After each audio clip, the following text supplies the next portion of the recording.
নমস্কাৰ এডুকেশ্যনেল পাৰপজৰ অন্য এটা ভিডিঅ'লৈ আপোনালোকক স্বাগতম জনাইছোঁ বন্ধুসকল আজি আমি আপোনালোকক কেইটামান ইম্পৰ্টেণ্ট জিকে প্ৰশ্ন লৈ আহিছোঁ যিসমূহ অতিকৈ গ্ৰেড 4ৰ বাবে সম্ভাৱনীয় গতিকে আপোনালোকে দেখিছে সৰু সৰু প্ৰশ্নসমূহে আপোনালোকক কেনেকুৱা পাজল লগায় গতিকে এনেকুৱা কিছুমান প্ৰশ্ন যিবোৰ আপোনালোকৰ সদায় পাই থকা তথাপিও আপোনালোকৰ কিছুমান কনফিউজৰ কাৰণে এই প্ৰশ্নসমূহ আপোনালোকে পৰীক্ষাত এৰি থৈ আহিব পাৰে গতিকে বন্ধুসকল যদি আমি এই ভিডিঅ'টোত কিবা ত্ৰুটি কৰোঁ কিবা ভুল হৈ যায় আপোনালোকে শুধৰাই দিবলৈ যত্ন কৰিব গতিকে আহকচোন আমি আমাৰ প্ৰথম প্ৰশ্নটো আৰম্ভ কৰোঁ আজিৰ প্ৰশ্নসমূহৰ প্ৰথম প্ৰশ্নটো হৈছে কোন চনত জালিয়ানৱালাবাগৰ হত্যাকাণ্ড সংঘটিত হৈছিল ইয়াৰ ভিতৰত আমাৰ শুদ্ধ উত্তৰটো হ'ব অপশ্যন চি 1919 চনত আমি দ্বিতীয় প্ৰশ্নটোলৈ যাওঁ আমাক দ্বিতীয় প্ৰশ্নটো সুধিছে অসম আৰক্ষী প্ৰশিক্ষণ মহাবিদ্যালয় ক'ত অৱস্থিত ইয়াৰে শুদ্ধ উত্তৰটো হ'ব অপশ্যন ডি দেৰগাঁৱত গতিকে আপোনালোকৰ দেৰগাঁৱত আৰক্ষী প্ৰশিক্ষণ মহাবিদ্যালয় অৱস্থিত বন্ধুসকল এইখিনিতে কৈ থওঁ যে আমাৰ চেনেলটোলৈ যদি আপুনি নতুনকৈ আহিছে প্লিজ চেনেলটো ছাবস্ক্ৰাইব কৰি ৰাখিব আৰু লগতে বেল আইকনটো বজাই দিব যাতে আগলৈকে নটিফিকেশ্যনসমূহ পোৱাত সহায় হয় আৰু পাৰিলে আপোনালোকে যিমান পাৰে ভিডিঅ'টো শ্বেয়াৰ কৰি দিব বন্ধুবৰ্গলৈ যাতে তেখেতলোকেও আমাৰ ভিডিঅ'টো চাই উপকৃত হয় লগতে এডিআৰই গ্ৰেড 4 এক্সামত তেখেতলোকে ভালদৰে এই প্ৰশ্নসমূহৰ পৰা উত্তৰ কৰিবলৈ সক্ষম হয় আমি পিছৰ প্ৰশ্নটোলৈ আগবাঢ়ো আহক আজি আমাক তৃতীয় নম্বৰ প্ৰশ্নটো সুধিছে পানীদিহিং অভয়াৰণ্যখন কোন জিলাত অৱস্থিত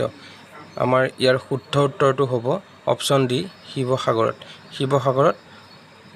পানীদিহিং অভয়াৰণ্যখন অৱস্থিত হয় গতিকে আমি ইয়াৰ পিছৰটো প্ৰশ্নলৈ যাওঁ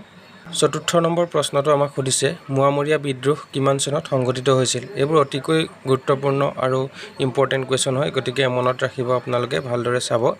ইয়াৰ আমাৰ চতুৰ্থ নম্বৰ প্ৰশ্নটোত আমাৰ শুদ্ধ উত্তৰটো চাৰিটা অপশ্যনৰ ভিতৰত চি নম্বৰ উত্তৰটো শুদ্ধ হ'ব চি নম্বৰ উত্তৰটো হৈছে 1769 চনত গতিকে আমি পিছৰ পৰ্যায়লৈ যাওঁ আমাক আজি 5 নম্বৰ প্ৰশ্নটো সুধিছে চুলিকফা বা ল'ৰা ৰজাৰ হিন্দু নাম কি আছিলে এইটো এটা ইম্পৰ্টেণ্ট কুৱেশ্যন হয় মনত ৰাখিব আৰু ইয়াৰে শুদ্ধ উত্তৰটো চাৰিটাৰ ভিতৰত শুদ্ধ উত্তৰটো হ'ব ৰত্নধ্বজ সিংহ গতিকে মনত ৰাখিব ইয়াৰ পিছৰ প্ৰশ্নটোলৈ আমি যাওঁ নম্বৰ প্ৰশ্নটোত সুধিছে সতী সাধনী দিৱস কোন তাৰিখে পালন কৰা হয় আৰু ইয়াত চাৰিটা অপশ্যন দিয়া হৈছে চাৰিটা অপশ্যনৰ ভিতৰত আমাৰ 21 এপ্ৰিল ডি নম্বৰ প্ৰশ্নটো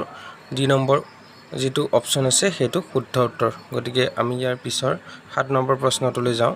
বিশ্ব স্বাস্থ্য সংস্থাৰ মুখ্য কাৰ্যালয় ক'ত অৱস্থিত আমাক সুধিছে আৰু ইয়াৰে শুদ্ধ উত্তৰটো হ'ব আমাৰ ছুইজাৰলেণ্ডত গতিকে ইয়াৰ পিছৰ পৰ্যায়লৈ আমি যাওঁ আজিৰ 7 নম্বৰ প্ৰশ্নটোত আমাক সুধিছে অসমৰ কোন খেলুৱৈ ধিং এক্সপ্ৰেছ বুলি জনা যায় গতিকে ইয়াৰ শুদ্ধ উত্তৰটো হ'ব হিমা দাস আমি ইয়াৰ পিছৰ উত্তৰটোলৈ প্ৰশ্নটোলৈ যাওঁ 8 নম্বৰ প্ৰশ্নটো সুধিছে G20 কেতিয়া গঠন কৰা হৈছিলে আৰু ইয়াৰে চাৰিটা অপশ্যনৰ ভিতৰত শুদ্ধ উত্তৰটো হ'ব অপশ্যন এ 1999 চনত তাৰপিছত আমি 9 নম্বৰ প্ৰশ্নটোলৈ আগবাঢ়িম 9 নম্বৰ প্ৰশ্নটোত আমাক সুধিছে